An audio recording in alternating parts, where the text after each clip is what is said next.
There we go. Hello. Hi. Welcome, everyone, to the DL44 Network. I am Ryan Doell. I am here with Trevor Zammit. Hello, Trevor. Hello, Ryan. And we are going to go into the unknown regions of Star Wars, to one of the most known regions in the Star Wars galaxy this week. We're going to kick it off in Kashyyk. Wow. It's pretty exciting stuff. I think this is probably the first planet that like everyone, hands down, everyone knows, is familiar with. Yeah, like if we try to like pronounce something wrong or have something wrong, then we know there's going to be like people in the chat, people in the comments, correcting us, which is totally fine, and I'm totally down with that. Well, this is all. How's your Wookiee? I mean, this is going to be really tough. Everything's like gurgling and growling noises. Like this week's pronunciations are going to be extra insane, I think, because. I can't do it. I don't know. Like the Wookiee Civic Center, what are all the Wookiee Square Garden? Yeah, what are the names of all these places we're gonna discover tonight? That's actually a great question, because it seems like even you and I kind of peaked a little bit ahead, and every map was different. It felt like it'd be like, this is what Kashyyk looks like. And I thought of all the planets, like Kashyyk was probably one of them. I thought maybe there'd just be like a diagram or an illustration that kind of mapped out the actual planet, like here the continents or the land masses, because I know that there's islands and there's like an ocean, and there's a whole bunch of because we see the beaches and stuff and Revenge of the Sith. So I thought maybe somewhere online there was a map of Kashyyk, but I don't know, I couldn't find too much. Right, and plus you see Kashyyk in Clone Wars a lot. Yeah, exactly. As well, and and we'll get to where we first started in a hot second, which is why we're doing Kashyyk this week. It's kind of our holiday regional episode. Yeah, is the best way to put it. But checking out the map, this is the Star Wars Galaxy map that's on StarWars.com. So it gets no more official than this. All right. So we got Kashyyk here. It's just slightly in the outer rim by just a little bit. But around it, you got Coachella. There's a whole party planet, I believe. Yeah, we'll go there eventually. We'll get to Coachella. Yeah, okay. It's gonna be a drunken mess. It's gonna be dirty. Yeah, and a lot of gross bathrooms over in Coachella. There's blown over tents. Yeah.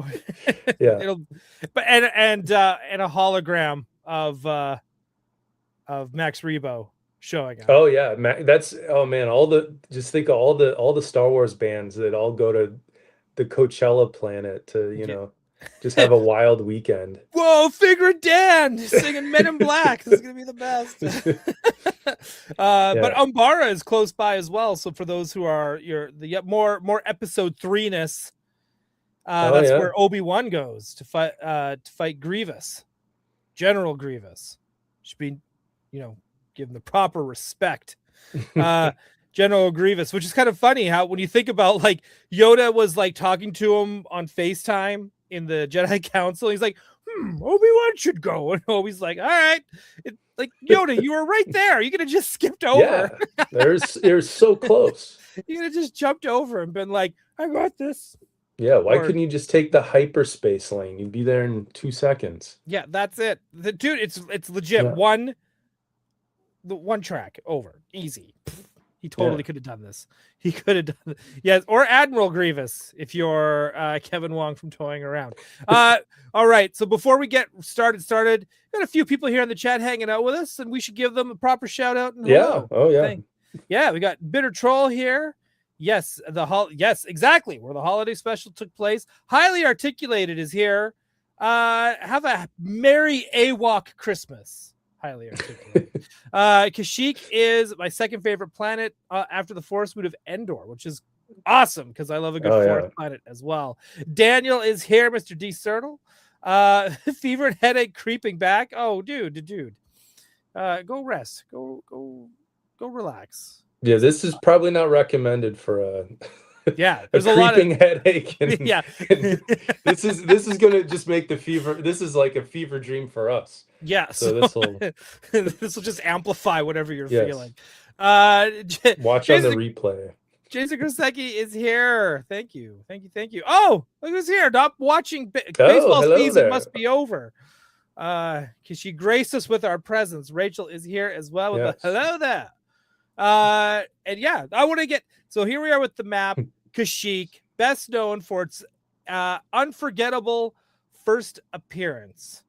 And that was in the that's Gumskull link. I still had that open. Did you get a Gumskull? I wish I got a Gumskull. All of a sudden it was like they're on sale and they're gone. But he's you just put them up again like the other day. I was like, and then by the time I've learned that they were back up, they were already gone. Yeah, if you see, by the time you see that post, it's just it's a bloodbath to get Gumball. So, anyways, sorry, we're already going off the rails. But look up Gumball or Gumskull. Sorry, Gumskull, the evil Gumghoul. Be sure to check that out because it is one of the coolest new designs, and I really hope him, the creator of Gumskull, and Mad Hatter, I hope they team up at some point and do some sort of versus 2-pack. Oh, that'd be really cool. Seeing as both figures now kind of go for a lot of money on the secondary market. So I think that'd be a lot of fun. It's not like Matter's watching, so whatever. I don't understand creating his own content. Yeah. He's already posting 5-10-minute videos a day. You know, and he's like, "Oh, look at me! Of course, I'm the most watched on your channel." Yeah, whatever, man. Dumping an hour, 100 hours a day. All right, so Star Wars, the holiday special. This aired in 1978 on television. This is the true sequel to Star Wars: A New Hope. In a sense of this was the next thing that came out. And it starts first up. Trevor, have you watched the holiday special? Oh yes, of course. Yeah, right. It's a holiday special. It's a rite of passage. If you can't really be, like a Star Wars fan if you haven't seen this. Right. I kind of agree. I feel like there is like, you can always be a fan growing up. There gets a part when you're in your 20s where you kind of have to just go for it. Just dive in and just like, what do we got? It was probably high school or college, I think, because this is kind of before the internet. I had tracked down like a copy, like I'd found a tape somewhere, like at a Comic-Con or like a comic book shop or something. And I was definitely in my 20s because it was when I moved out to Vancouver because I could not find it out in. You remember where you were? Yeah, kind of, right. And I remember just like it. Dude, we're talking about fever dreams. This is definitely one of them because you always heard about it. You always saw the pictures of Boba Fett, like the animated Boba Fett, which that skit alone, I guess that little segment, I guess. Yeah. It's really funny because it's like, it's animated in such a style that is so 70s that it cannot be anything else. I love it. But when you're in your 20s, you're just kind of like, ugh. I mean, it's definitely like, you could say it is like the coolest part of the, of the special, like that animated segment is awesome. So, but then now I'm older and I'm wiser, and it's like the B. Arthur, is in the cantina. Like that's probably the greatest. That's the one figure I really want, like Hasbro to just do. Is B. Arthur, just so that I can put her in the cantina because we've already got the sisters. The next step is B. Arthur. Like she's the next one for sure. That's the next one. Bitter Troll saying, I really want to see adult Lumpy on The Mandalorian. So do I. Right? Yeah. Highly articulated. I saw a fun fact. When the holiday special was released, it was 50% live action of all Star Wars content that existed. That's That's true. That's what I mean. It's like it is the true sequel. So this whole show, I can't imagine watching this for the first time, being excited, being a kid. You know, like it's 78. So I guess you're what? Yeah. So Christmas of 78. You've now had a year of toys. So you got your X-Wing out, you got your Falcon, you got your first wave of figures, right? Maybe you have a vinyl Cape Jawa just to set the stage. Then the holiday special comes on. You get a really weird looking Mark Hamill because his makeup's all weird. Mm-hmm. You get a coked out Carrie Fisher. And then on top of that, before you even get to any of them, you have to sit through 20 minutes of Wookiees speaking Wookiee with no translation and no context. Yeah, but it was the 70s, and that was like what they did back then. You know, it was, I mean, that was peak like variety TV kind of programming. It was. And it was like just like any other thing back then, like a variety show. It was like, yeah, it was Bruce Valanche like wrote it, right? It was right. I think if you're a kid of the set, like I was born in 81, so I was like, but if you grew up in the 70s, I think you were just like, you were used to that kind of weird TV stuff, you know? So, but if you were like a diehard Star Wars fan and then this came on, it might have been a little jarring, perhaps. Yeah. Well, again, because I didn't even know with all that other variety TV you saw in the 70s, like.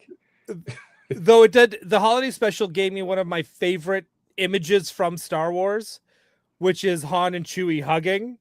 Oh yeah, like that really nice hug, and it's just like, oh, see, that's nice. Holiday special gave us something. But even when you look at this ad for it that was like posted, you know, in newspapers and stuff, that's really a very exciting like image that it is. I don't know if it quite pays off. Like, yeah. I don't know if it does. But the whole thing is people reacted to it so weird even back then that it never aired again. Yeah. That's a good point. That is true. That Lucas tried to just like completely erase it from history. Yes. So, but little did he know, fans will never let that happen. Somewhere out there, even when they say there's lost media, like the Wicked Witch on Sesame Street. Yeah, eventually it'll surface. It'll resurface. Someone will find it. Someone has it somewhere. So it's like, you know, this is the same deal. And I think this is like super like ridiculous because now there are a lot of Disney Plus stuff because now those kids who grew up with that, or even if they weren't kids when they watched it, again, like you said, there's that whole rite of passage, the folklore around the holiday special that now you see it in a lot of things. And then even before Disney bought it, this is where Kashyyk comes in. So where we see these Wookiees talking, they're in their treehouse on Kashyyk and getting ready to celebrate Life Day, which is the Star Wars Christmas equivalent to Christmas holiday season. And again, this aired in November, so we're a few weeks late, but that was my fault not realizing what day it was when I do these things. So we decided we're going to do it today. And it's November somewhere, you know. It's November.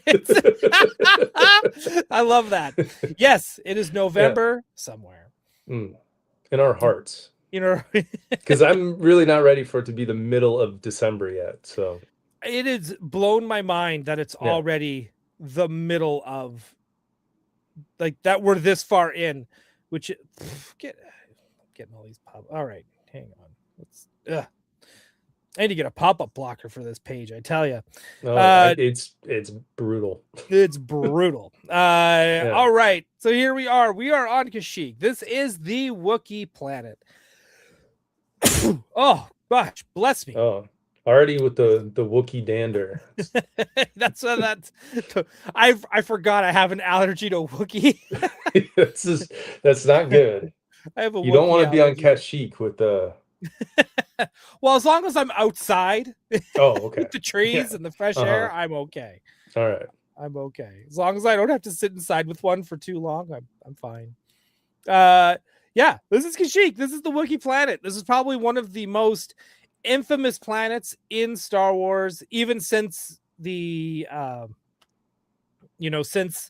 the holiday special, and George Lucas wanted to see the Wookiee planet even sooner.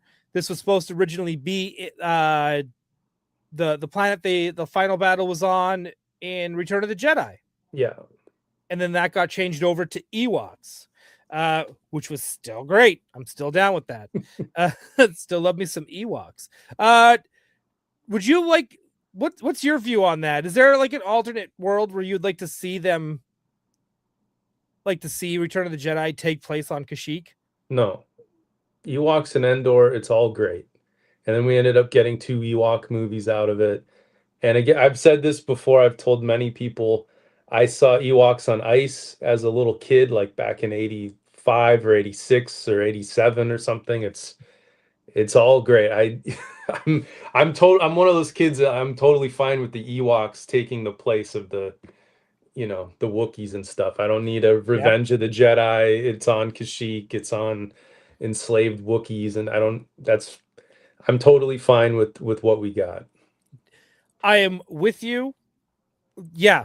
I can't. Yeah, that's it. However, I will say this, because there was that script for like episode 9 where we were gonna get Chewie in an X-wing. You remember? Did you hear about that? And it's like that would have been cool. That I would have liked to have seen is like a giant Wookiee like stuff himself into an X-wing. Like that would have been fun. Dude, the episode 9 we didn't like. I feel like episode 9, the movie we didn't get, is the only Star Wars to me that is more interesting than the movie we actually got. Yeah, because everything else I would not change. Right, yeah, like I would just, I would have let it be. Because I too am an Ewok kid. I love the Ewoks. I would never trade them in for Wookiees as much as I love. It's a Wookiees. Big galaxy. There's plenty of room for Ewoks and Wookiees and everything in between. Yeah, and we got there. And I think what they did for episode 3 with Kashyyk would have been a lot cooler than what they would have been able to do. Oh, for sure. Yeah, with the limitations of like, mid 80s, like even with Lucas and all, like, the budget that they had. Yeah, it's probably better that, it took another decade. Yeah, I agree, because those costumes were awesome. I love that they kind of like Chewie's actually kind of a runt, and the rest of these Wookiees are like these big jacked up, creatures. And I love that. I think that's so cool. But yeah, Kashyyk had its own. There was a Wookiee senator for Kashyyk as well, which is so funny when you hear like other people be like, you like, this is where it got confusing for me with episode 7 when he's like, can you understand that thing? Well, that thing can understand you. It seems to me like Wookiees were pretty common at some point. Yeah. Right? People could at least understand Wookiees. Wookiees seem to understand people. Or they're like in Star Trek, they have that universal translator. It just seems like that would have been a piece of technology available. Maybe that was, in the more civilized age of like, before the Empire took over. But do you think they don't have universal translators so that droids have jobs? They don't want to take translator droid jobs that's away? An interesting point. Yeah, maybe. Right? Like, yeah, maybe there's like a droid union that's like, whoa, wait a minute, hold on. Like, right? Like if there's droid bars, right, then I can absolutely assume there's a droid union out there that's just like, no, you can't build that. Yeah. You need an astromech droid if you want to do that.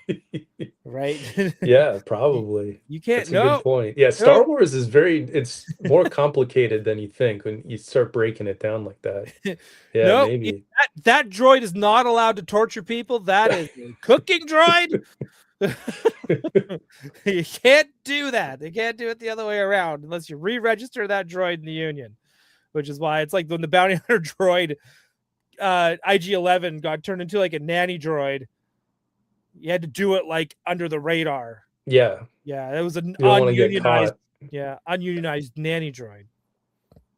You don't want the nanny union finding out and coming after you either, Well, I kind of maybe he lived on the outer rim, so that Yeah, maybe they just don't check as much. They don't check as much. They Like don't Pelimoto. report in. Like, Yeah, it's like Pelimoto gets away with so much shit. Yeah. Like, that's fine. This is great. All right, we're going back towards Kashyyk. I'm just gonna say has no axial tilt and perfectly circular orbit. Kashyyk experienced one continuous season. Wow. Okay. Interesting. It was composed of molten metallic core, rocky mantle, and silicate. Silicate, right. Rock crust. All right. The planet had 4 continents making up 40% of the surface. Okay. That's good to know. All right. Yeah, here we go. Which were mostly covered in lush Warshire tree-filled Worcestershire sauce. Yeah, that's where that comes from. That's it. That's where that. That's their biggest export is just tapping those trees for the Worcestershire sap. And then they go to Britain and sell it. That's where it comes. They're really good at making Caesars in Kashyyk.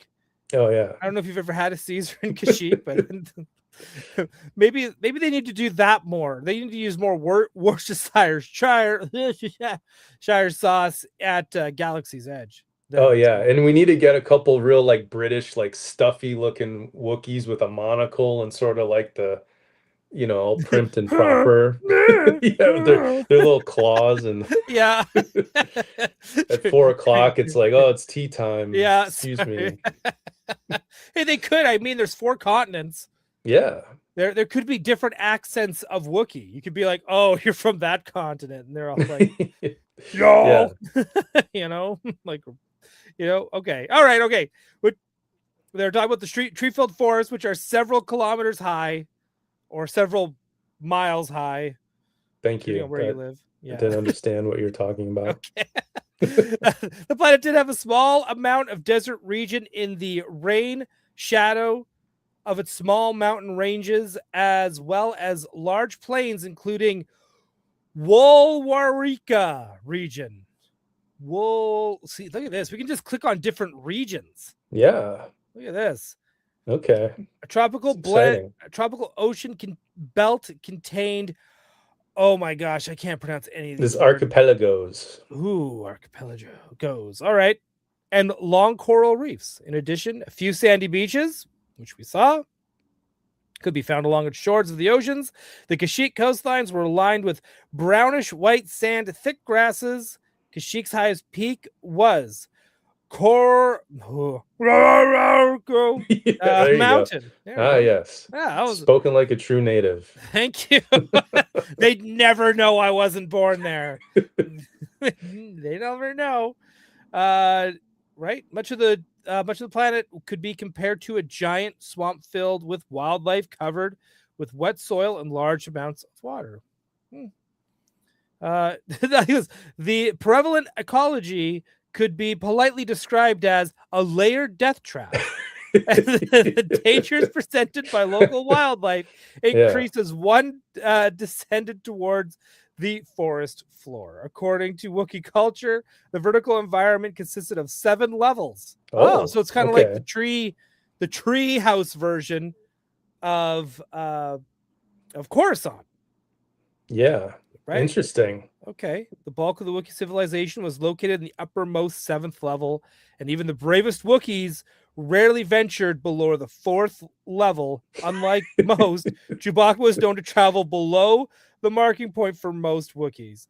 The ground level was known as the Shadowlands. Yeah. Ooh, that's cool. And sometimes the Netherworld. Well. Wow. That was a lot. Mm-hmm. But we expected that. This is a pretty fleshed out world. Yeah, definitely. Right? First off, I gotta see. Thank you. Highly articulated. that means a lot. Look at all the major cities we have here. This is more than I think any planet we've been to so far. Right? And it's like, I assumed the planet itself was just big in size to begin with. Like it was just like a large planet. Sure. So maybe that's why. And also, okay, you've watched The Bad Batch, I assume? Oh yeah. Okay. So spoiler alert, we're gonna get into some spoilers here. So sorry everybody if you have not watched The Bad Batch, but please watch The Bad Batch. They go to Kashyyk at that point. You know, the Empire's already doing their dirty shenanigans. Mm-hmm. Kidnapping Wookiees and all that stuff. And the one little Padawan Wookiee. Yeah, it's Gunji, right? Yeah, then he's hiding out, and I believe they're on the lower levels.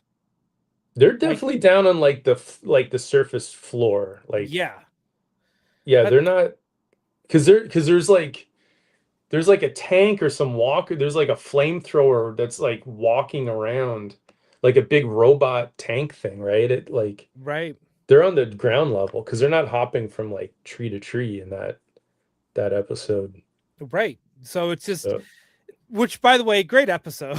Like now thinking about that's it, a really good one. It's a really good. Bad Batch is great. For anyone who has not watched it, please treat yourself this holiday season with a binging of the Bad Batch. So between episodes of Stranger Things, throw on some Bad Batch. Yeah, just mix it up. Even did you notice the primary language? Like, does Chewie speak Shirel Wook? Shiri Wook. Like I feel like you have to say it with like growls and you gotta fully commit to it. Yeah, otherwise you sound foolish. Right? Also known as Wookiee speak. Oh, okay. For us who can't pronounce it. Was the main trade language of the Wookiees. In basic, Shiri Wook translates to tongue of the tree people. It was not only the Wookiee language, but the main trade language. It was the language understood by most non-Wookiees who understood the Wookiee language. In fact, most non-Wookiees were unaware of the existence of multiple Wookiee languages. Huh. Very there you go. Complicated place. It's I mean, if you travel, see, would you say our main trade language right now seems to be tariffs, but our main trade language here is English because the United States is right now the highest bidder, right? They're because their currency is the highest. Before that, I believe it was Britain, and then before that it was Spain. So I guess depending on when you landed on Earth as an alien, your trade language is going to be whoever has the highest currency. So right now, it is dirty American English. So you have to make sure you know your yalls and your loud chewing sounds. Yeah, that's the best way to know it, right? This is oh my gosh, there's so much here. Description. Okay. To outsiders, this language usually sounded mere animalistic barks, roars, growls, and moans, conveying little more than emotion. However, Shiri Wook was in fact just as intelligent as just an intelligent language as basic, which I guess is what we speak. I guess I'm going to assume. The unique shape of the Wookiee throats made Shiri Wook a very difficult, even impossible language to speak for most non-Wookiees. There it is. Right? No tongue or lip movement was required to speak. A jaw was typically locked open and a sound emanating from the throat and back of the mouth. I love how they use that description due to the limitations of the Chewbacca mask. Yeah, the puppet. Right? Just right? Like that's it. It's a good thing he didn't have to move his lips or anything. Well, again, we weren't there.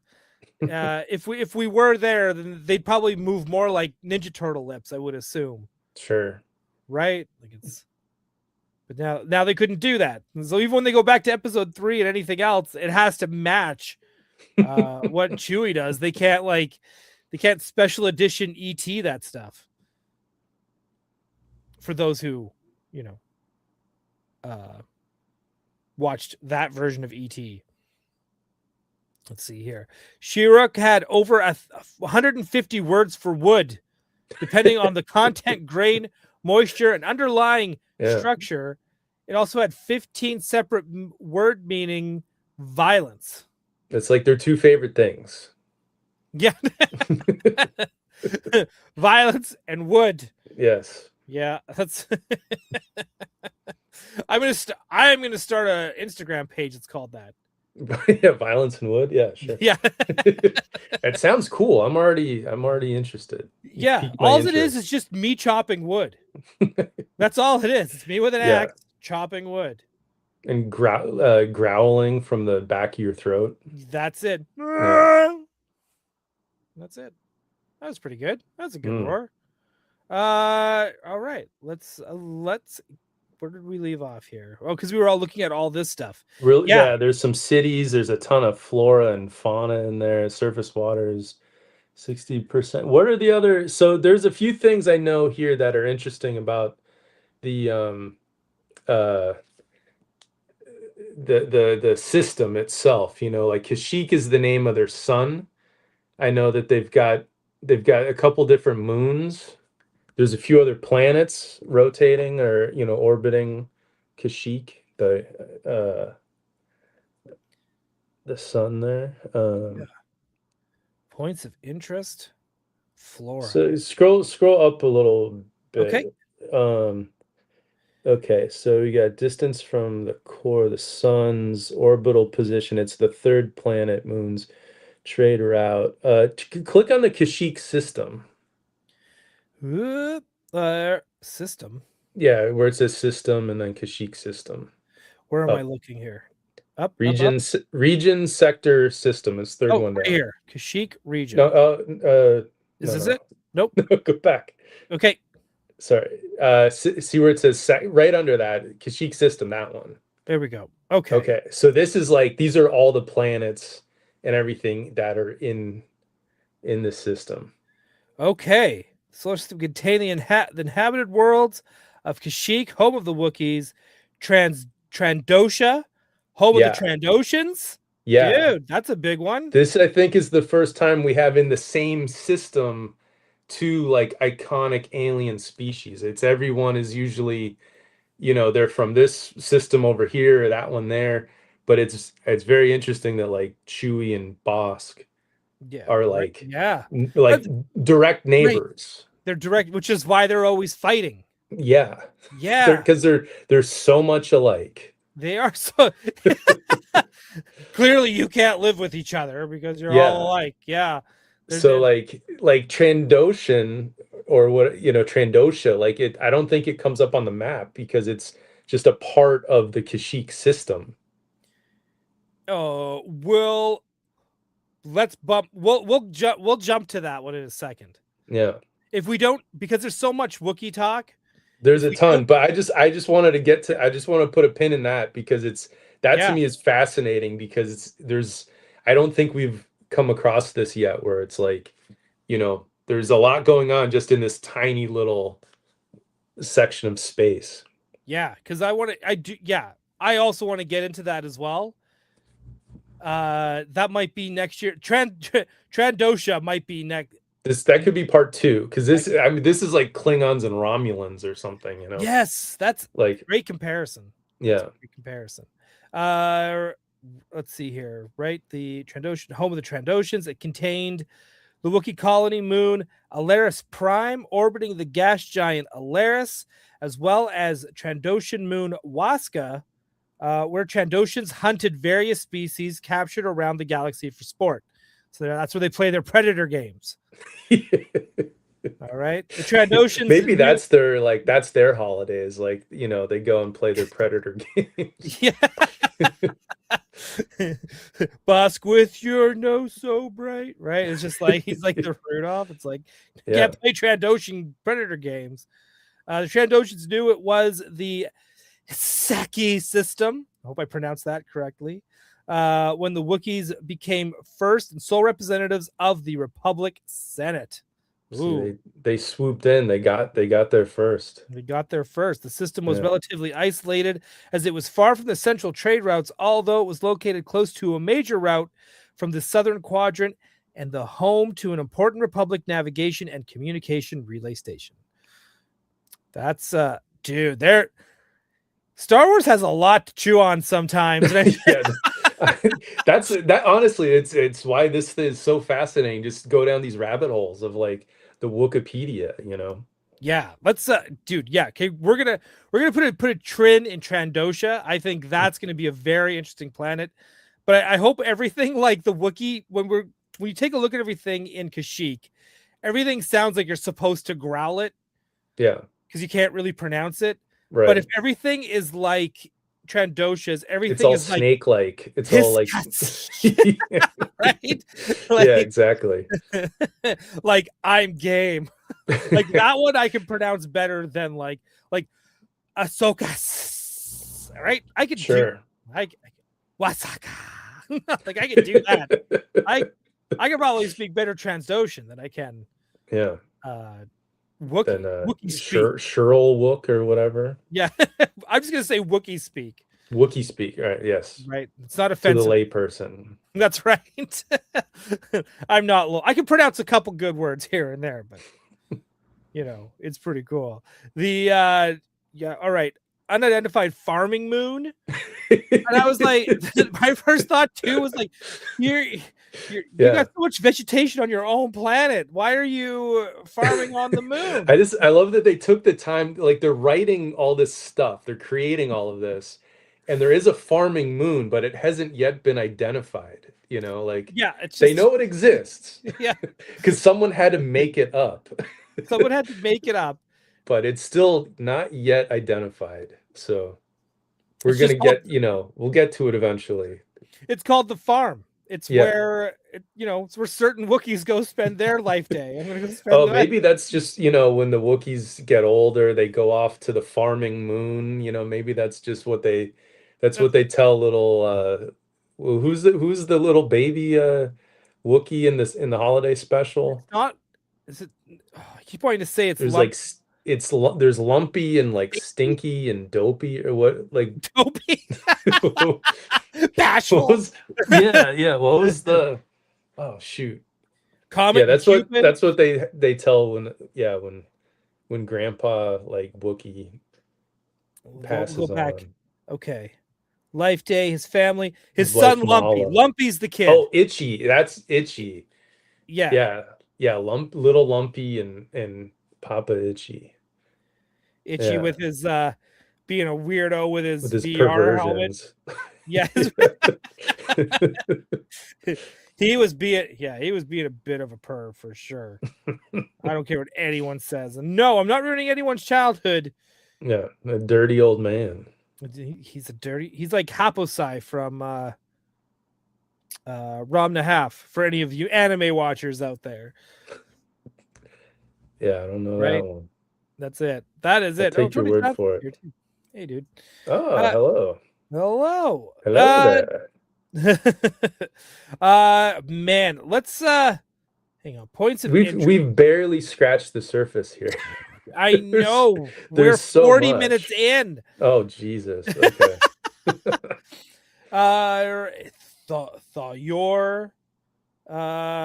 trying to think. Well, go down to let's see these trees, the flora or is it fauna? Which one's all the plants and stuff? Okay, so flora. There's some interesting stuff here with the ricotta. Okay. Oh, okay. The ricotta computer. Okay. As previously stated, the Worcestershire trees were the dominant flora. Worcestershire trees have actually been one large connected organism. That's insane. Okay. And the limbs of the two trees ran into each other. They would fuse together. The Wookiees inferred great symbolism in this. Jolie Bindo theorized that the species of Worcestershire tree was in fact alien to the planet, and the planet there by the infinite was planted there by the Infinite Empire. Oh, yeah. The Infinite Empire feels like not the Empire. No, this goes back like 100,000 years before or something. So. It's like when Bart brings those frogs to Australia. What's that? Yeah, it was an invasive species. Yeah. No, I think like because I watched some other like history of stuff, like some other videos, and they were saying how like the ricotta got there first, like many years ago, like thousands of years earlier, and kind of terraformed the planet, and like something with their terraforming like technology, something like broke or they left and something malfunctioned, and then like the tree, a lot of stuff just kind of went haywire. So I think like these trees were growing crazy. I think the Jolie Bindo, I think that's like an exiled Jedi or something that was hanging out there for a bit. Hey, I'm So gonna mess with this planet a little bit. It'll be fun. yeah, Yeah, just for fun. but there's something else that happened where long ago there like this giant like pyramid thing showed up, like a pyramid spaceship thing, and no one really knows like what it was or like why it was there. Like there's all Oh, this weird history that maybe they describe in more detail here. I just got like little just like snippets. just like Egypt. We don't know where these pyramids come Yeah, from. yeah, they don't know either where those things came from. Could have been aliens, maybe they built it, who knows. I hope it was. Yeah. I'd be disappointed to find out like it was actually people. just moving. No, it was Apocalypse and like all his mutant minions. Yeah, which would also be awesome. That would be cool too. Yeah, I'm totally down. Oh, look at this. There were two types of large carnivorous plants in the lower levels. These included a carnivorous spiked vine plant and the infamous siren plant, which played a crucial role in the coming of age rituals for various Wookiee tribes. Mm-hmm. Both of these plants were capable of consuming adolescent Wookiees or full-grown humans. There's a lot of stuff that can hurt you on this planet. Yeah, like Wookiees. It's like a million ways to die in the West. It's like Really, a million ways million to ways die to on... die on Kashyyk. Dude, I would watch that. I think Star Wars should just do what Predator Badlands just did. And I think they should just do a Wookiee movie or a Wookiee show. You follow one Wookiee and he's just getting hunted by Transdoshans. Now, I understand, before you all say they did that with Chewie and Ahsoka in the Clone Wars. They did, but I want to see one in live action. Where Yeah, it's do a like, live action one. Yeah. Like, do something crazy. Yeah. Like, just, it's fine if you, like, that's what Star Wars is always kind of like, it's this, but space. Right. Right? Like, that's kind of what Star Wars is a little bit. So I think it's okay to just kind of lift. You gotta just go for it, you know? Right? Just fully commit to the it's take any genre and it's just that in space, you know? Yeah. They did it with Skeleton Crew. Yeah. Right? It was like, let's make an 80s pirate movie. Got it. Poof. We did this. All right. Fauna. All right. Category creatures of Kashyyk. Okay. All right. What we got here? Besides the primary sentient Wookiees, Kashyyk was home to various species of banthas. Oh, okay. Did not know that. A small population of Tarantatics. I don't know what that is. Don't know either. Okay. Yeah. And a host of other species. Yeah, can't name them all. There's lots of them. There's millions of weird Wookiee insects and birds and as per usual, usually the deeper into the jungle one went, the more dangerous the animals became. Got it. Oh, sure. Right? Okay. The tenacious and intelligent.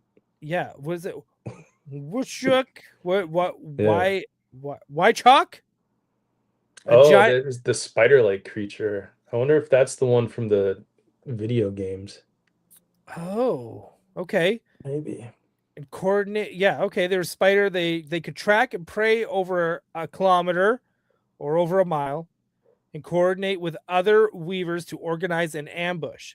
Additionally, many of the species that inhabited the deeper parts of the jungle were capable of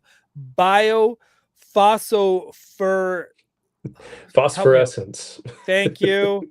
No problem. Since the deeper layers of the forest were in perpetual darkness. Yeah. Okay. Whew. So you have to watch out for giant spiders, banthas, and a couple plants. Yeah, God, I wonder how vicious the banthas were on Kashyyyk. Like, were they just because the ones on Tatooine are pretty chill, you know? yeah. But maybe the Kashyyyk ones are just like these like, foaming at the mouth, like savage Carnivorous. carnivorous banthas, yeah. Yeah, like so their teeth are a little sharper, or Yeah, maybe their they're horns like, are a little sharper. They got like 12 horns instead of or it's like they open their mouth and it's like more like a hippo. Oh yeah, oh yeah, yeah, yeah. Hippos are pretty dangerous too. They're deadly. Yeah. It's always wild when you see a hippo attack like someone who works at the zoo.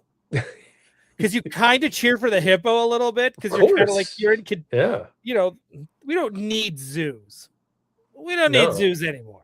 they're So yeah, there's a good episode of Dirty Jobs with Mike Rowe where he had to go clean a hippo tank, and I could spend all day just watching like animal attacks on YouTube, and there's a show that I watched where someone was trying to figure out, like, they didn't actually know precisely like how powerful a hippo's bite was. So this guy like built this device, but he had to get like into an enclosure with some hippos, and he basically, like, he went to a fabrication company and built like this reinforced like hippo.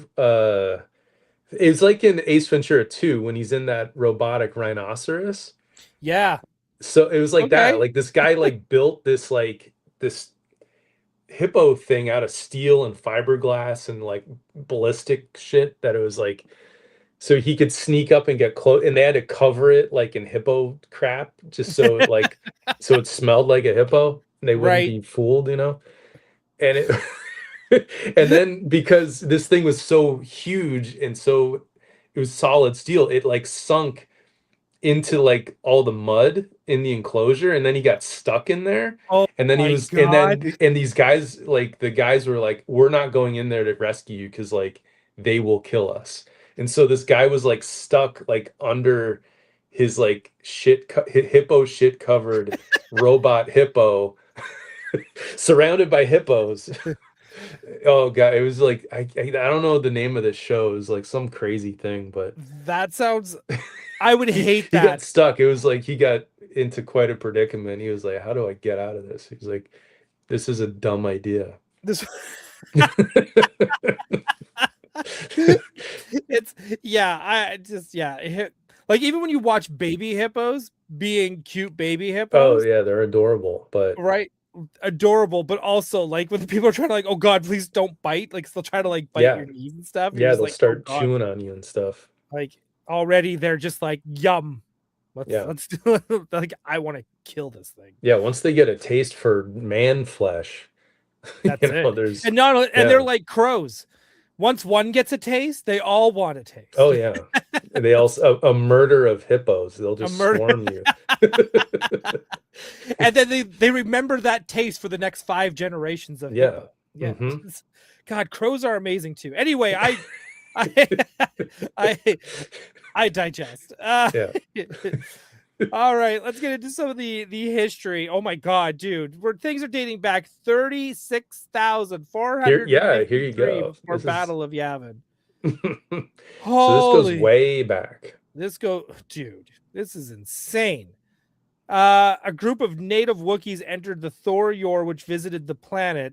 This Thor-Yor, of those of which visited other planets, traveled to Thylon, where the Jedi Order, spelt a little differently, the earliest incarnation of the Jedi Order. Okay, we started to short form things there too, I guess. Was soon founded by the beings brought there by Thor-Yor. The Wookiees eventually moved off of Thython and settled. Tython. That's Tython. Sam. Sorry. That's the that was on Mando. That's like one of those Jedi planets. Right. Okay. And settled the forest world of Skagora. I hope there's ska there. That's where are they ska came are they from, close to Coachella, or is the ska planet like we're just curious now. Where does this on the map? Wow, already it's glowing like so. It must play ska. L10. So it's got to be. Where does that take us? It's got to be fairly close. Oh no, it's not close at all. L10. That is like. Oh yeah, right. Let's see. We're going back to where we started. Oh, it's taking us there again? No, it's in the center. It's in the deep core. Oh, interesting. Okay. Okay. So for deep any core. Of you following along, hang on. Let's do this. There's Tython. Skako. Is that 10? That's 10. That is 10. And that, where's L? Is this L? There we go. Right here. Tython. Wow, that's like right dead center. Right? Close to Bis. And again, when you think about the center of anyone's universe, it's ska. Yeah, right? Sure. Makes perfect sense to me. Yeah, so I'm guessing that's anything I can imagine. But yeah, that's where it is. That's crazy. Wow. Okay. Pinning that one too. So that's that goes go back to I'm curious because there was a link for just that 36,000 BBY year. Oh yeah, was something significant happen in that year, or because there was a link besides the Wookiees moving in? Yeah, like what? Yeah, was that a busy year in the galaxy? Was that a busy year? Oh man, the period of time in the pre-Republic era. Oh, see, there's those pyramid things. There's those pyramid things. Okay, dude. This is what I found on a couple of the other YouTube channels. They were talking about the history of. Okay, so is this? Yeah, what are those things? Those are the Thor-Yor? Thor-Yor arrival. That's what this is. Wow. So they just like came by in lightning and said, "We're planting trees." He's got a bunch of students. They got a bunch of hippie students, loaded them up, and said, "Hey, let's start doing some tree planting." Yeah. Come on, man. There's like a floating pyramid. Let's go plant some trees. Dude, you're going to make so much money for in the summer that like when fall hits, you'll pay for college. It'll be great. They never left. Events. Thor-Yor arrival. Thor-Yor pyramid ships. Traverse the galaxy. Wow. Force sensitive passengers. The Thor-Yor then traveled to the deep core of Tython, which we just saw on the map. Yeah. Where they gathered around the 9th and largest Thor-Yor. The Thor-Yor arrival sparked an immense force storm, the strength of which would go unrivaled for almost 10,000 years. Wow. As Tython reacted to the presence of so many force sensitives. Oh, so if you get so what happens? Like if you get a bunch in a room, you get a lightning storm? Maybe. So why does it shouldn't there always be a storm on Coruscant? Like that's where the Jedi. Well, maybe they did something to the Jedi Council. They put in like a little lightning rod. Yeah, there's a little lightning rod or something that just sort of.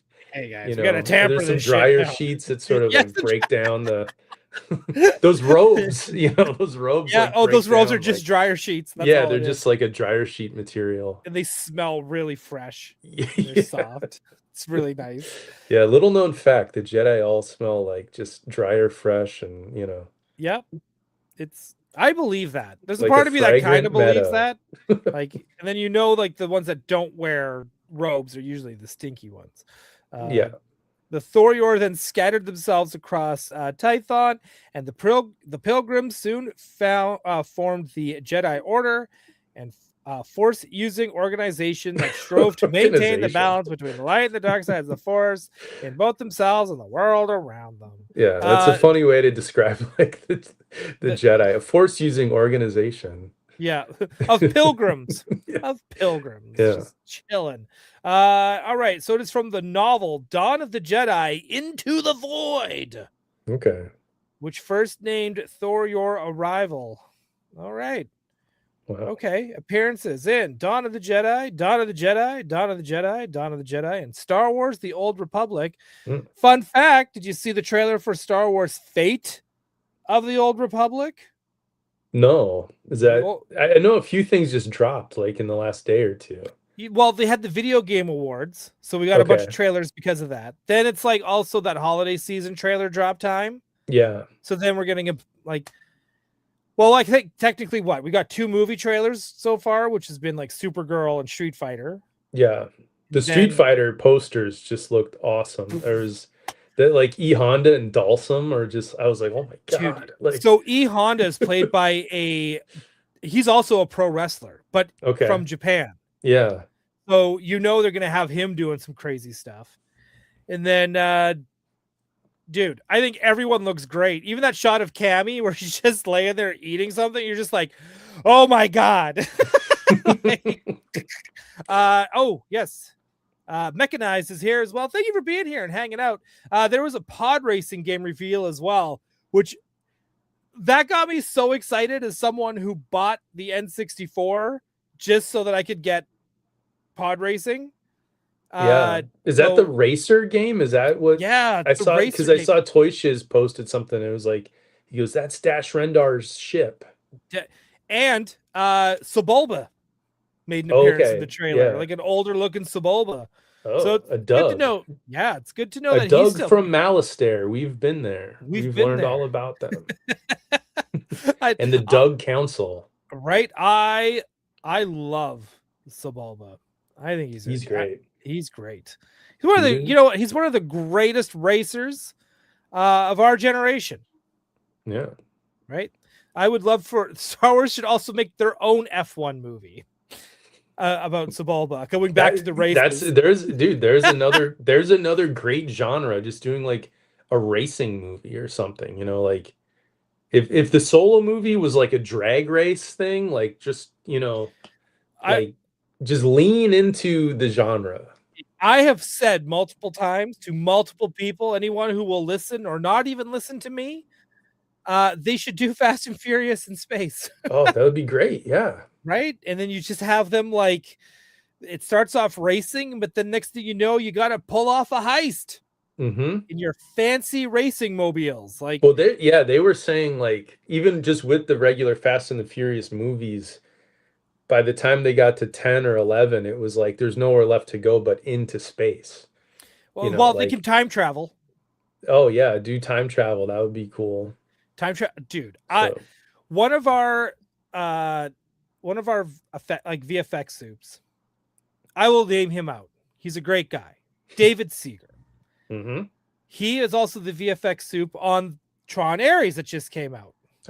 And it is a beautiful movie. If there's complain about Jared Leto all you want, but the one thing you can't complain about is the VFX because it looks absolutely stunning.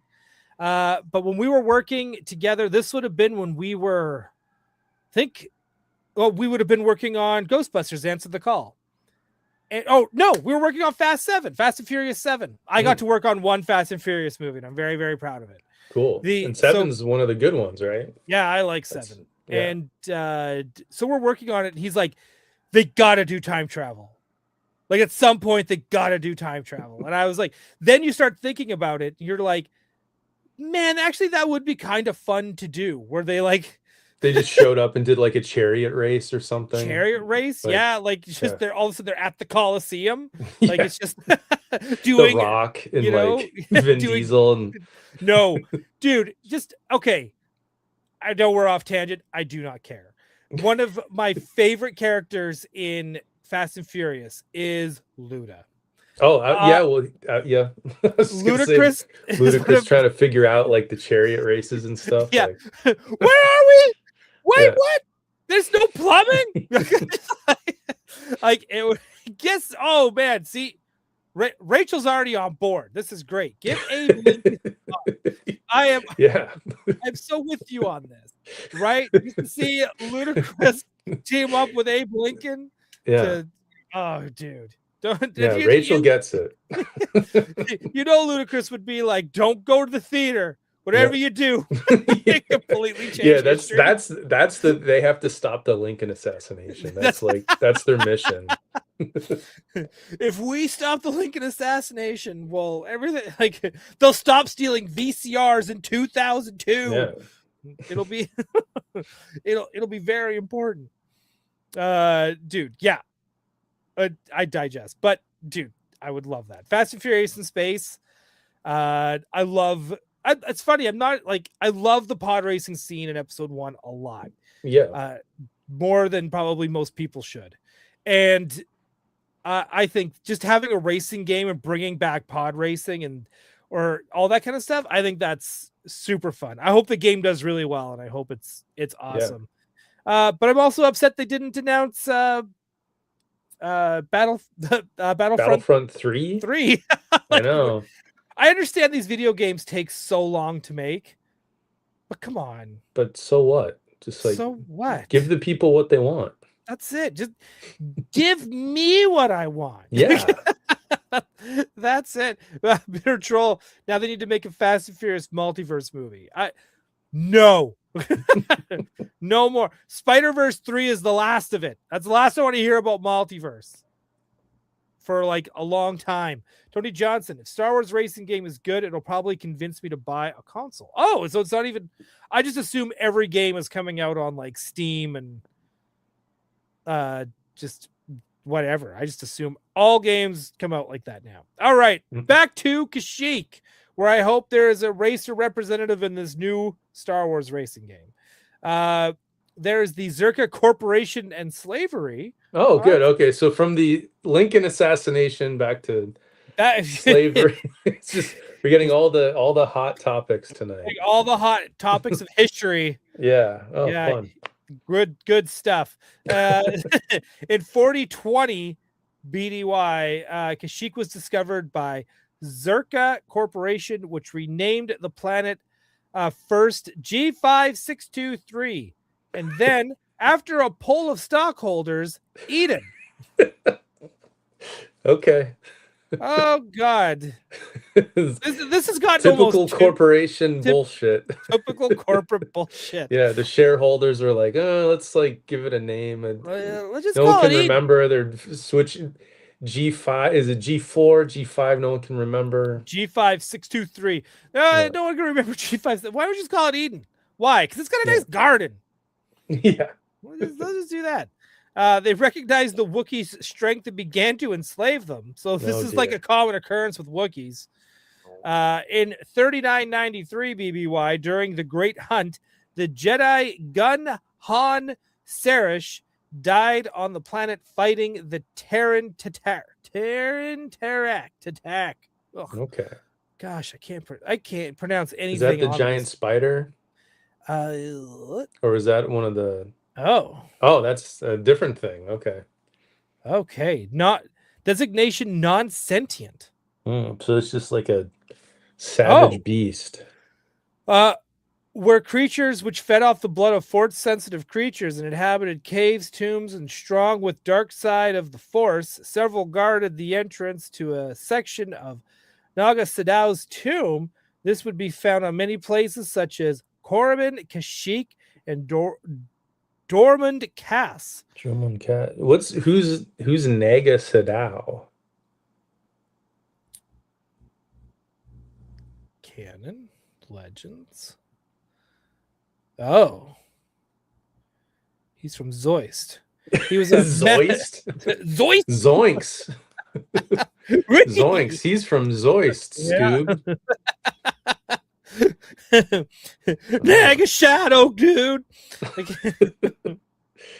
He's a Sith alchemist. All right. Naga Shadow. Where's Zoist? Can we look real quick, see where Zoist is? Sure. We can do that. Zoist. R4. Everyone, back to the map. We can do this. 4. Oh, this is interesting. This goes up to where we left off in the previous episode, up by the corporate sector. Oh, remember when we went to the pet shop, the littlest pet shop in space? yes. It was on like Eddie 4, and there was that like bovine 2-for-1 guy. Okay. So the corporate, I don't think we brought this up, but the corporate sector, that was like all Andor stuff. So like Ferrix is up there. Yes. And what was that other planet that this is some Andor territory up here. Yeah. So okay, that's interesting. So Zoist is right here, right? Yeah. Oh wait, where's Felucia? There it is. Yeah. Right down here. And Elam. Isn't that the name of? Oh no, I'm thinking of Forlom. On Cala's over here. On Cala. Oh yeah, see that's another big planet. Okay. That's another big one. Nightside? Is that a planet? The hell is Nightside? Dank Ferrix? Yeah. See this? Okay. So that's funny how it'll take us right back to where we've kind of really focused on just a couple small portions of this map, and we've never made it we've never made it to an actual unknown region, I don't think. like on the far side of the map. It's been down by Malastare and Gorman, or up here, corporate sector. I may have to rename the show to well-known regions. Yeah, well-known. 2 specific regions. Because no matter what, we end up back here. We'll call it Between 2 Regions. That's the new name of the show. Absolutely. Yeah, let's do it. Because that's where we seem to go. That's every episode. We're just there. There's a place called Tarragon. Targayon. Oh boy. Yeah. Okay. Anyways. Climate cold. Oh yeah. Cold and arid. Yeah, it's a miserable place. Zoist seems like I could see myself living there. The moment it said cold, I was like, you know what? Yeah. I could do it. It's like a Canada planet. Yeah, it's like that's why when I watch episode 9, I go, man, Kajimi looks really nice. Yeah. I could really live there. I love that. I love the look of that planet. It really makes me upset when they're like, they blew up Kajimi. They did? Yeah. I think it's just a bad rumor. I don't think it actually got blown up. I think it's a which one is that? Which one are you talking about? That's where they meet Zori Bliss and Abu Frick. Okay. I mean, I've only seen that movie one time. Is that okay? Was that like a nighttime planet? Did they go there at night? Well, they went there at night and it was snowing, and then everything had like those wooden moon doors and like the stone steps. Yeah, okay. Right? So that's what it looked like. And I loved it. I was like, oh, this is great. Yeah. Give me more of this planet. Because I was like, And what's the name of that planet? That's called what? That is called Kajimi. Kajimi. Okay. Right. I was like, because I remember they're like, oh, they just blew it up with one of their Death Stars. And I was like, no, they didn't. That's a sick rumor. If I didn't see it happen, this is the rule of Star Wars, by the way. If you haven't noticed. Yeah. If you don't actually see it, it didn't actually happen. Yeah, you didn't see Mace Windu splatter on the ground. Right? So he lives. Yeah, he lives. Darth Maul. Do we see him get cut in half? Yeah. Do we see him land, though? No. He lived. He lived. Boba Fett just went into that that big pit in the sand. He didn't see him get digested until, you didn't see him get ripped to pieces. You didn't get... Correct. So he lives. Yeah. He lives. So that's the rule. Kajimi lives. Anyways. Okay, here we go. Zoist. I love this. Okay. Nagasato. So he's a dark side guy who was the first to say, hey, you know what? No, he's not part of that. Wait, I'm getting really torn around here. So yeah, so he had these eaters. These big monsters were like guarding his tomb. Yeah. Okay. That's wild. Right. biology. Those claws and their tusks are poisonous. Luke Skywalker. Okay, great quote. Luke's a smart guy. Yeah. Pterodactyls resemble rancors. Although smaller. Yeah. They don't. This doesn't look like a rancor at all. There was a video I watched and they were saying something. It was like they said the Sith like took rancors and like mutated them or like did experiments on them, and I wonder if it was this that they were talking about. Oh, maybe. Like again, these clone. Let's see. A lot of Old Republic. Old Republic stuff. Well, yeah, if it's 4020 BBY. All right. They were mentioned in Clone Wars. Okay. They were also mentioned in a little Star Wars Clone Wars book. Decide your destiny. Cool. I will stay away from the Tenteneric Tetex. Yeah, these things look frightening. Like, no, thank you. It's just one of the many things that will kill you. So can they go without eating for a long period of time? Because I can't imagine there's just like that Kashyyk is just chopped full of force sensitive beings that they can just pop like popcorn. Maybe that's just like they have a taste for that, but they'll just eat like other stuff too. They'll eat hot dogs even though they prefer lasagna. Yeah. Yeah, okay. Maybe. I don't know if that was the right analogy. But you know. All right. Okay. Wow, we are so far down. Okay, and then the Old Republic. It was presumably sometime after that the Kashyyk decided to join the Galactic Republic. They were like, we're tired of being slaves. Yeah. We're joining the Republic. Get out of here. The Wookiees reverse engineered the hyperdrive from a Trandoshan vessel. They were welcomed into the Republic through dealings with the Corellians, Verpine, and Alderaanians. Okay, so two of those we know. Do you know what a Verpine is? Who or what? Who or what is a Verpine? Oh, it's another like bug creature. Like Geonosian type thing. Sentient insectoid species from the rock asteroid field. Best known for their technological aptitude, the Verpine were considered to be amongst the finest starship engineers in the galaxy. Okay. We are literal people, Fett. Sassingly to Boba Fett. God, we're actually people. You must respect us. Yeah, like you God. Jerk. Stop it. Verpine head. Yeah. Naming custom. I'm not even gonna try. More weirdness. I like this. I'm gonna see if there's anything that sticks out, comes to mind. Yeah. They got a lot behind the scenes. What was that? So the insectoid priest Han Solo met in Star Wars issue 7 from the Marvel era was not identified by species, though Solo referred to him as an insect guy and a buggy because he's such a jerk, with the latter nicknames also being used by other characters. The retcon identifying the priest as a Verpine was established in Star Wars Gamer 4. The character has a yellow-green exoskeleton and large green eyes, but no visible antennae. The priest was also addressed as Pira, meaning father in High Galactic. Cool. So this is like the third or fourth species of kind of like bug creatures that exist.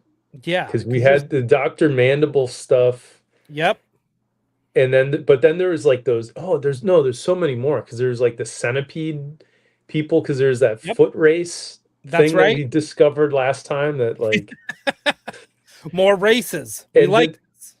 Yeah, and then there's I'm forgetting the other. There is another one that was like Dr. Mandible. There's Geonosians, of course. So there's a bunch of these.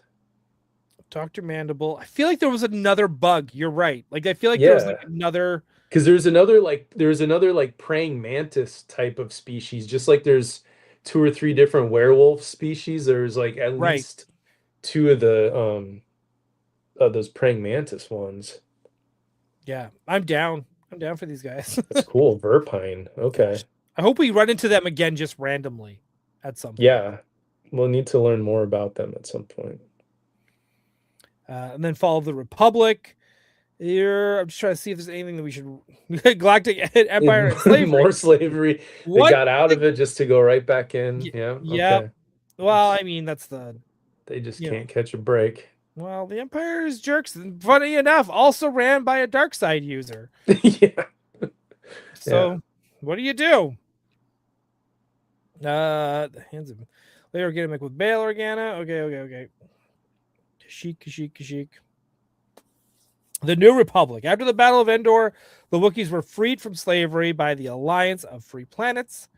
The Nagai then attempted to enslave the species, and they were repulsed by the New Republic. However, the Wookiees' freedom was short-lived. The Empire, having licked its wounds, quickly reestablished presence on Kashyyk and enslaved Wookiees once more. Around 5 ABY, Han Solo and Chewbacca assisted in inciting a revolution among the populace, helped in part by Lando Calrissian, Rogue Squadron, and Admiral Gail Akbar, Governor Dark Pecht, and Grand Admiral Pekatai Sin, who were killed during the battle.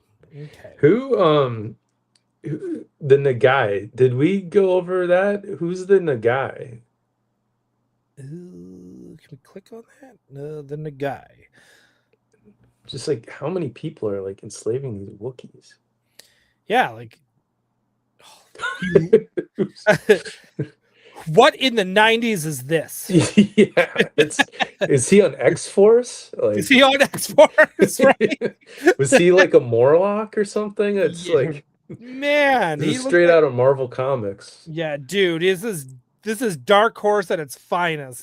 The guy also called the Nagai and the Knives. Okay, they were a near human sentient species of Nagai planet located on the dwarf satellite galaxy called Fire Fist, not to be confused with Firefest, orbiting the galactic disk in the unknown regions. Another theme of tonight, we've got Coachella, we've got Firefest, we've got a ska planet. We got and now we finally have something that takes us over to the actual unknown regions. This is the first time we've actually hit the unknown regions. Yeah, this is historic stuff. This is very important. Okay. All right. Scroll down real quick. Who's that? Like, she is a Nagai telepath. The Nagai were a tall and thin near humans with pale skin, jet black hair, gray eyes, and angular features. Considered attractive yet gaunt and the frail looking by galactic standards, they were aware of the effect their appearance had on others and often allowed others to see them as weak until the time came right to reveal their true skills. Possessing lightning fast reflexes, the Nagai were known for their speed and agility in and out of combat, which much of their clothing, like traditional electro-mesh armor, being tailored around their natural dexterity. Yeah. Okay. The Nagai were also especially charismatic. There you go. That is fun. Society and culture, intense and focused. Yeah, scoundrels and thieves. I'm seeing that up there. Yeah, right. Especially sonic weapons. Oh. Yeah. Okay. All right. Electromeasure armor, cloaking technology. All right. Before the Toffs invaded Nagai, the Toffs sound familiar too. Yeah. Who are the Toffs? Gosh, here's that rabbit hole. It's like a beard people. It's a beard people. So they look like they're like Norse or something. It's like they're toy tubers. Yeah, that's what they are. They review toys on the internet. Yeah. Pronounced Taff were green-skinned near humans from the planet Taff, located in Fire Fist and the dwarf satellite galaxy, right? All within wider unknown regions. So there's a whole thing going on in the unknown regions. The Nagai, the Taffs, they're all at war with each other. They're enslaving each other.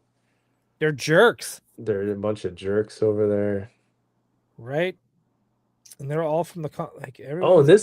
and this goes back way back to like the 70s or 80s too. Like, Yeah, so this goes back to the comics.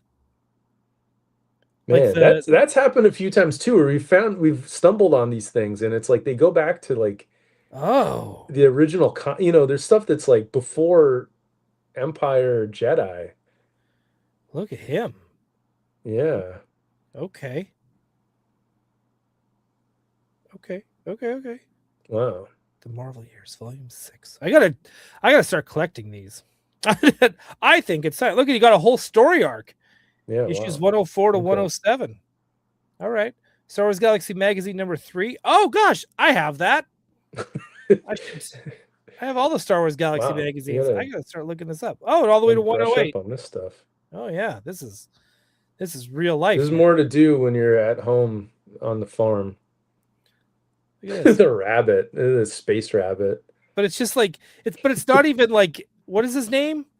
Not who? Dexter? Something like that. What's his? Oh, Jackster or something. Dexter. Jackson. Yeah. Jackson.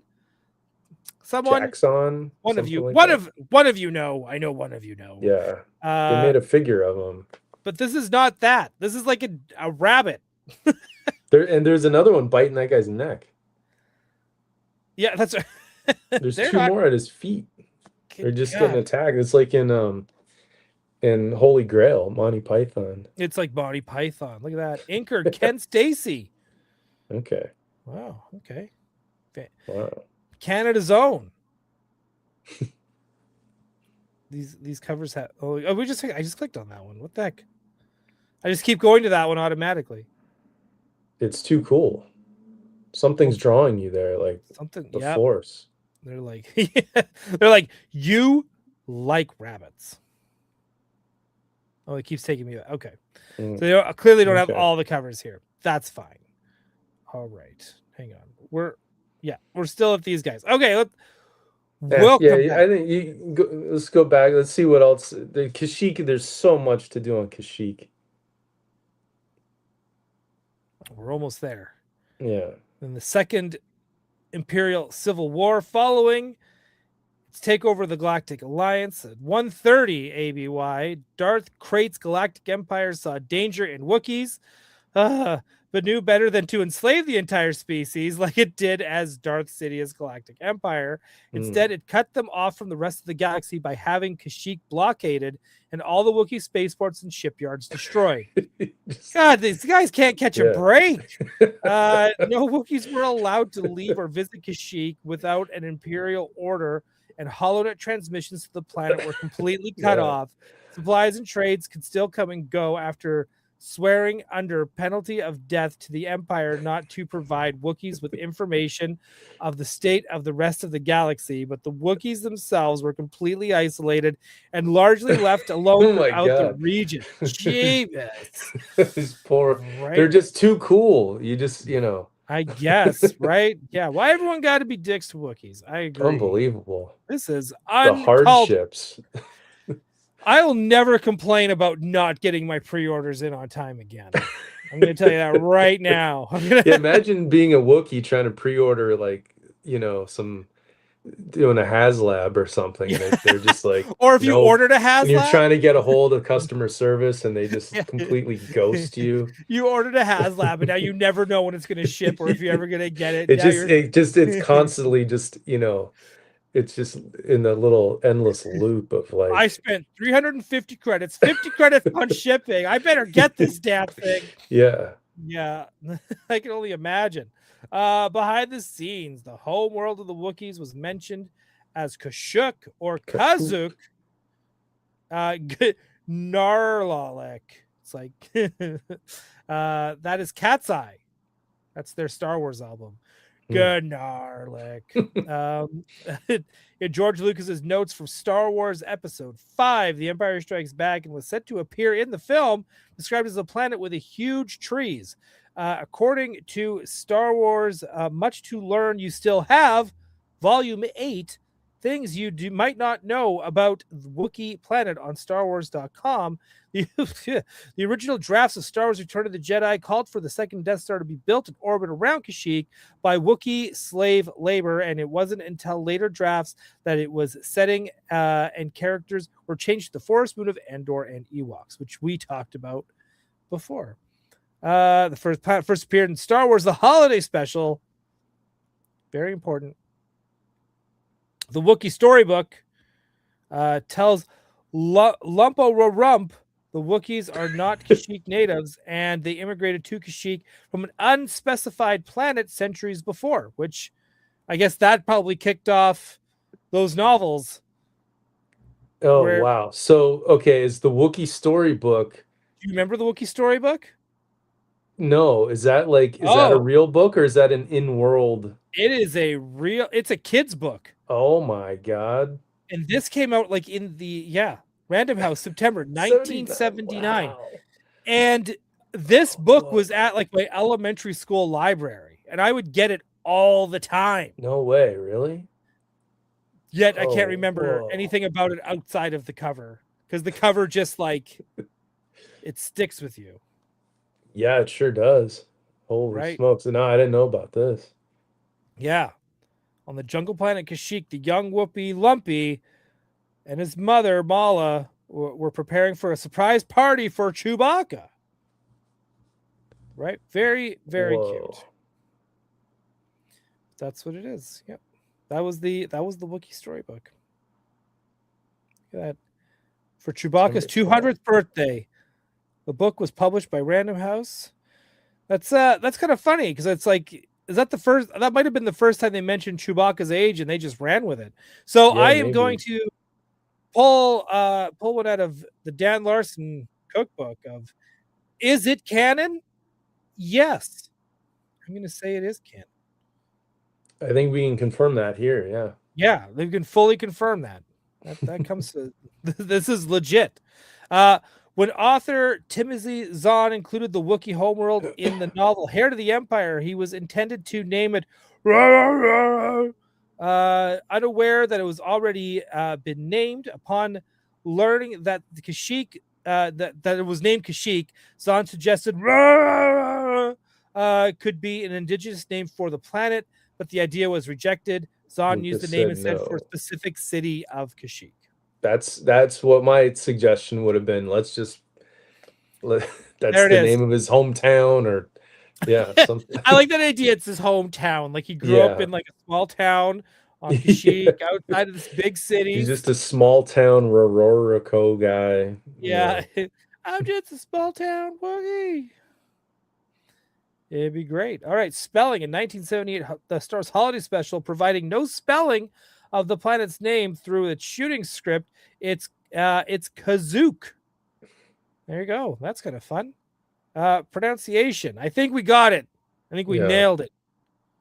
And then some non-canon history. Kashyyk appears in Lego Star Wars: The Yoda Chronicles episode Raid on Coruscant, where the Rebel Alliance created a temporary base following the Battle of Yavin.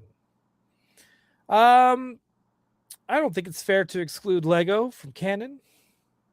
No, they've done great things. They have done so many great things. Yeah. Okay, that's our Wookiees. We did it in an hour and a half.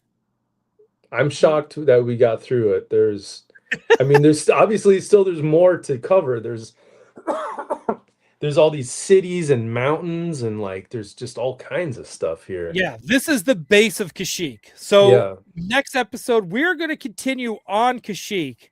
We're going to dive into some of these cities before we head over to... Yeah, and then we got to go see the Trandoshans. And go see the Trandoshans. I think we've got a good 5 episodes worth of stuff in those 2 planets alone. Yeah. There's a lot here. Definitely. In Eden of G5623. What other planet has had these many names too? There's so many, it's been renamed so many times, and attempted names from Timothy Zahn and others. I bet you we'll get there when we get to more higher profile planets, when it was before things were specific canon. Yeah. But maybe, like, I don't know. Maybe. I don't know. I guess we'll find out. What? Like, Hey, I was gonna ask you what on the animated Boba Fett segment is he on Tatooine, or what planet is he on when we first see Boba Fett? It was. He's I'm trying riding to that like remember. that dinosaur thing. He's riding the mythosaur. Yeah, the mythosaur. That's right. What Right. So planet does that take? Where does that take place? I assume it's Tatooine because it's very deserty, very easy to draw. Yeah. Right. I am Boba Fett. Hmm. That was cool. That was cool. I'm watching that this weekend. Yeah, I I am kind of 100%. want to watch that now too. I'm totally down for that. I'm just going to bring up one quick thing here before we leave. So thank you for everyone who watched with us tonight and are catching us on the replay. If you have been watching Toy Anxiety or Toying Around or Gotham City Tonight, you will know that there is a streamathon happening over on Toy Anxiety and Yes Have Some channels. We are doing a charity stream with Starlight Children's Foundation. I keep wanting to say Children's Starlight for whatever reason. And we got some great guests and some great prizes, including the wonderful folks from Mondo who will be donating for that. Me, I will be there, as well as Jason Fitzsimmons from the GhostbustersNews.com, author Troy Benjamin, artist John Yerkeba Part 4, Geek Dad Life, Jay Glatfelter, and of course the YHS podcast crew, Jacob, Abby, and Craig. They will be there. There's going to be big prizes, including fully signed cast posters of Frozen Empire that will be there, as well as Pat from Hasbro, the Ghostbusters team from there will be giving away 6 HasLabs, which is bonkers. Wow. My boy Song Hung Young Lee will be there as well as a guest to help us out, get us through this thing. McKenna Grace, that's a big deal. She's gonna be there, and Celeste O'Connor, that's another big get. Wow. Right? First thing I'm gonna ask is, yo, Sydney Sweeney, right, Madam Web? First thing I'm going to ask. I don't think I'm going to be allowed to ask that. I think they're going to say, like, don't you dare bring up Madam Web. If you bring up Madam Web, we're going to be so mad at you. I can totally see that happening. And Ray Parker Jr., if you want to get down and do some busting, Ray Parker Jr., he will be there.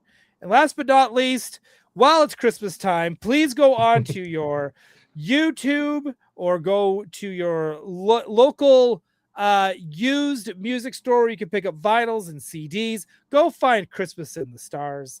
It is a Star Wars Christmas album. John Bon Jovi was a part of this album. Very, very important. It's probably one of the most important Christmas albums ever made. And it's got a beautiful cover. Beautiful cover. That is an incredible cover. So make sure everybody listens to this during the holidays. Make sure all your family is around when you play it, and then make them all shut up and listen to it. Just do the old, guys, stop, listen, stop. Everyone stop what you're talking about, just stop. And then make everyone to stop doing what they're doing in the kitchen and the living room. You just play it.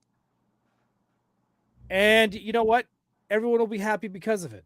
And yes, that is a Ralph McQuarrie, Tony Johnson. It is a Ralph McQuarrie. So there we go. That is it. Trevor, do you have anything that you need to plug? Any last well wishes? I just want to say, as you're pitching that wonderful streamathon and everything that looks fantastic, and I'm so excited.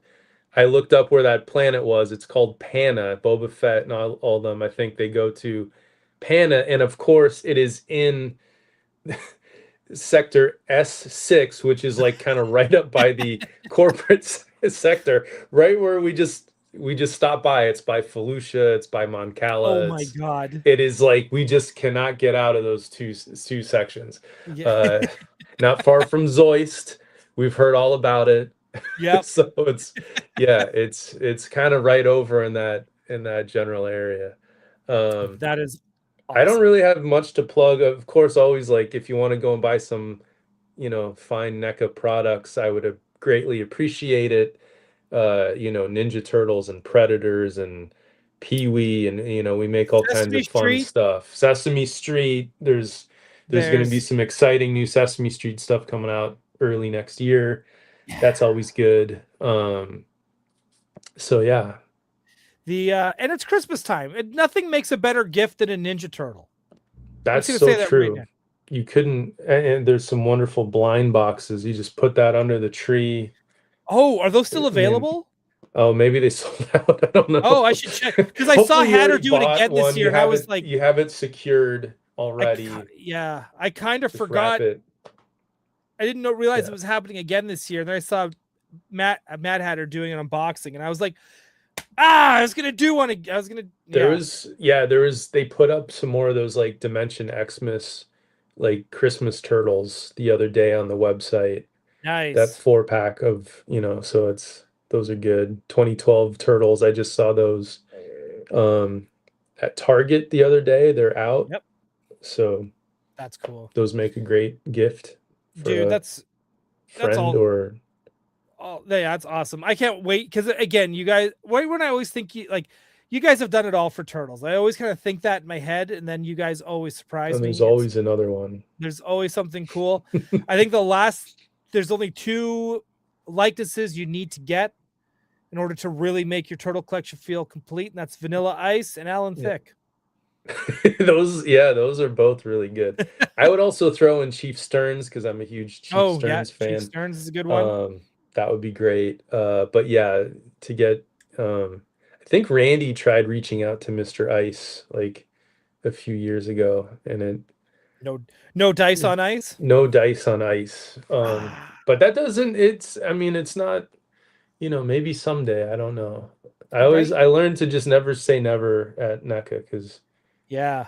Dude, I think if it ever happens one day and you get Vanilla Ice, I think it's going to end up being it's going to be like getting like Jennifer Hogue, it's going to be special.